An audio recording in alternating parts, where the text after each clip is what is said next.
barely virtual. After the 10 minutes, the water gun. Who am I to disagree with that? Was I supposed to be first? Yes. Yeah, I got caught. There was an accident on the highway, so they helped me out. Anyway, thanks everybody for being here, for inviting me.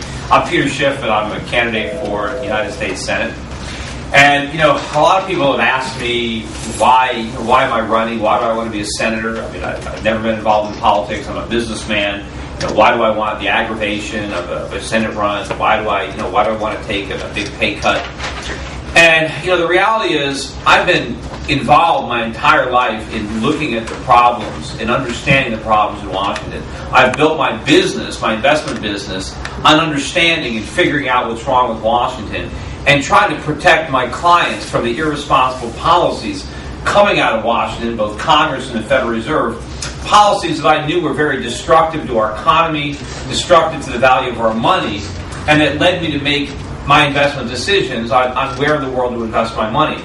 And at this point, the government has just made so many mistakes, and the country is now in such deep trouble that it's hard for me as an American to sit by and watch it all happen, especially when I know what the solutions are and I know what needs to be done. And at the moment, every single thing our elected officials are doing is wrong. Everything that they've done in the name of solving the problems has actually made the problems worse. And at this point, the government has grown to the point that it's a cancer on the economy. I mean, the bigger the government gets, the more resources it's draining from the private sector. It's bleeding it dry. We can't have a growing, vibrant economy and an enormous government. They're inconsistent. We have to choose. Do we want to grow the government or do we want to grow the economy? Because we can't do both. And the government now is enormous. If you want to know why the economy is so weak, it's because the government is so huge. It is draining our resources. If you go 10 years ago, in the last 10 years, the government has doubled in size. The most recent federal budget proposes $3.8 trillion of spending. That is twice what the federal government spent 10 years ago. Now, I remember, 10 years ago, the year 2000, I thought the government was big 10 years ago. I'm sure people in this room thought the government was too big 10 years ago, and now it's twice the size. How can that be? There are a lot of people in Connecticut that actually earn less than they earned 10 years ago. I think most of the country is earning less. A lot of people aren't earning anything. They're unemployed. The stock market is lower than it was 10 years ago. How can this economy support a government that is twice the size? And even if you look, I saw these statistics for the first time a few weeks ago, and I was really shocked when I learned how much we're paying our federal employees. The average federal worker right now is earning almost 60% more than the average private sector worker. And that's just the cash. If you actually count the benefits that they get, they're earning twice what private sector employees earn. Twice. These are public servants. They work for us, yet they're earning twice what we do. Are we living in the twilight zone? How can this be?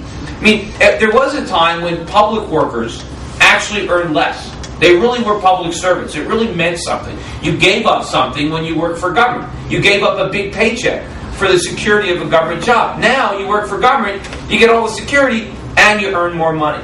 So this has got to change. And we need to meaningfully shrink the government. The government is out of control. We have to reduce government spending dramatically. We can't talk about freezing the growth in the future. It's already too big. That's like if somebody is 200 pounds overweight and they go to a dietitian and the dietitian says, we're going to freeze your weight. How can you can't freeze it. You need to go on a crash diet.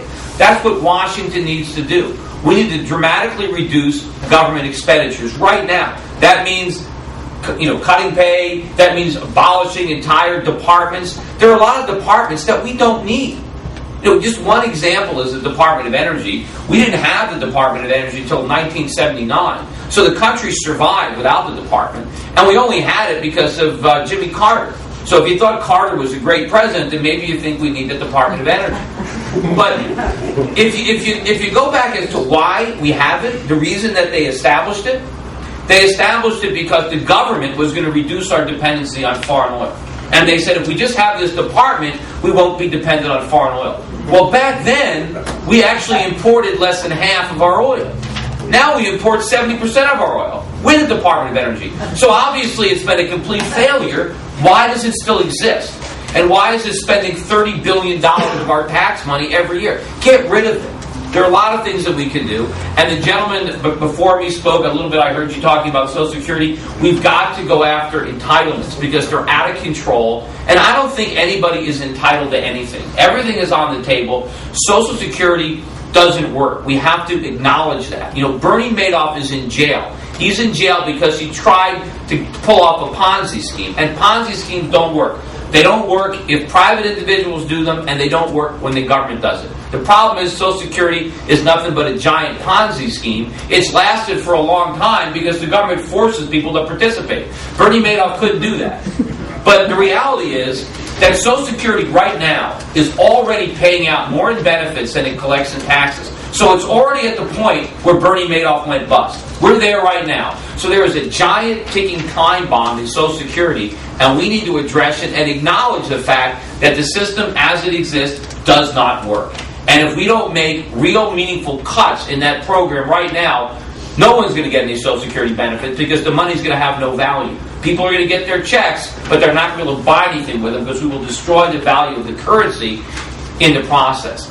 And that is the real economic crisis I think that's coming. And I have a very good track record when it comes to making economic forecasts or making economic predictions. I was one of the only people in the country who was on television consistently, week after week. I was on CNBC, I was on Bloomberg, I was on Fox, I was on CNN, warning to anybody that would listen that we were headed for disaster. I was warning about the housing bubble, that it was going to burst, that it was going to take down the financial sector. I was warning that Freddie and Fannie were going to go bankrupt. And I was warning that the reason the country was in so much trouble was because of the reckless policies coming out of the Federal Reserve, coming out of Congress. It wasn't the free market that was the problem. It wasn't a lack of regulation. It was an abundance of regulation. It was regulations that distorted the free market and that caused Americans, both on Wall Street and Main Street, to make decisions that they never would have made absent government interference. You know, George Bush got it partially right when he said that Wall Street was drunk. Of course they were drunk. I mean, Main Street was drunk. The whole country was stinking drunk. The question was, why was everybody drunk? Where did the alcohol come from? They got it from the government. Alan Greenspan was the bartender. He liquored everybody up, and so everybody did real things. But the problem is, when the hangover starts, the government solution is to pour more alcohol.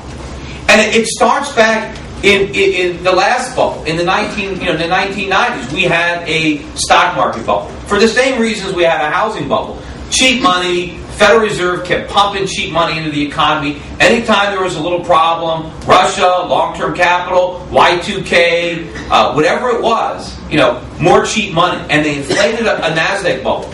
And when that bubble burst, instead of letting the recession run its course, which we needed to do, they stimulated the economy. They stimulated with cheap money, they stimulated with deficit spending, and they blew up the housing bubble.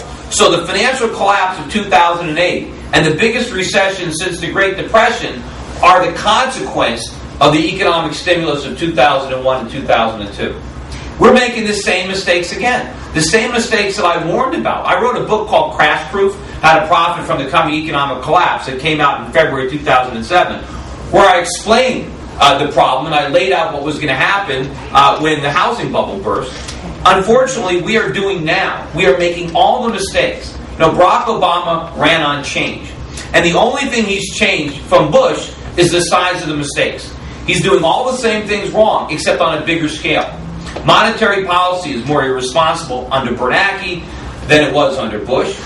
And the deficit spending under Obama is off the charts. I mean, it's amazing to me that he can even criticize Bush for running up deficits when his are 3 or 4 times the size. And he says, well, we need these deficits now. If we don't run the big deficits now, then we're never going to be able to pay them down. He's saying we have to run the deficit up in order to shrink it. That's crazy. I mean, if we want to shrink the deficit, we do it right now. We don't add trillions of dollars of additional debt and say we're going to reduce it in the future. We reduce it right now. See, he tries to pretend, well, that the economy is so weak, we can't afford. We have to keep spending this